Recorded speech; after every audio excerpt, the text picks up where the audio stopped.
Talk to you a little bit about mixing the colors that you see me use when we are painting. I have them all pre-mixed. I had done a lovely video about mixing all the colors and forgot to hit record. So let me just talk to you a little bit about these colors. Normally I use the same palette every time, meaning the same pigments. Titanium white, cad yellow medium, I believe this one is, yellow ochre, cadmium red, transparent red oxide, alizarin crimson, ultramarine blue, and sometimes I use raw umber. Sometimes I just mix it. This time I've used, you see a range of violets here. You could go ahead and squeeze out Diax purple to make those violets, but I decided that, you know, I didn't want to, or I couldn't find the tube, really is what happened. So I might add a convenience color depending on the painting that I'm going to be doing. So today we're going to be painting these little pigs, and I want to have a variety of pinks. So I've mixed some warm pinks. You can see that there's some pinks are warmer in here, some are cooler. There's some violets. I see some violets. I see some blues. Don't worry if you don't see it. It takes a little while to develop that, to develop the eye to see color. So just exaggerate. You know that I can't just paint this whole thing with one pink, because it's going to be a really boring painting. So I know that because, you know, just because of knowing a little bit of art theory, I want to have a warm color and a cool color. So I have a warm color, a warm pink mixed, a cooler pink, and a very cool pink.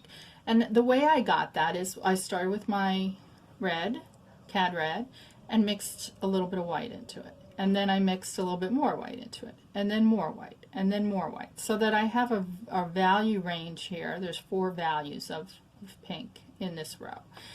To make it warmer, I just add some, to my original mix, cad red, I add some cad yellow. So I've got an orangey red, and then I add a little bit of white to that, a little bit more white to that. As you add white, it will cool your color down. So in the very light color, the very light value, I wanted to have it be warmer and stay warm, so I added a little bit more yellow to that mix. Then I thought, well, maybe I'll need to pick up some warmer color here or there as I'm painting. Here's some yellow ochre and white, and more white and more white. So then this row here is alizarin crimson with white and more white. Alizarin crimson plus ultramarine blue, and then a little bit more white, more white, more white. Same thing with the blue. So I start off with ultramarine blue and then just added white, so that I had these different piles and going from light to dark.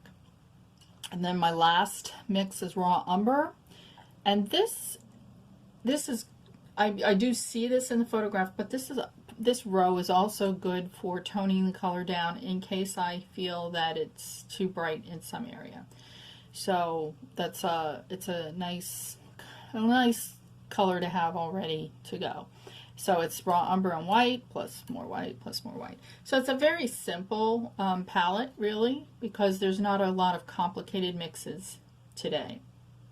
And depending on what you're painting, your mixes will get more complicated. So I actually didn't see too many other colors in this photograph that were complex. So I'm not going to mix every nuance of color that I see. And like I said, I'm going to be exaggerating. So this is what's going to happen for the first go round. Later on, after I get the initial painting in, I may decide that I need more of something, and then I'll either brush mix it or stop and mix the color ahead of time. All right, so there we go.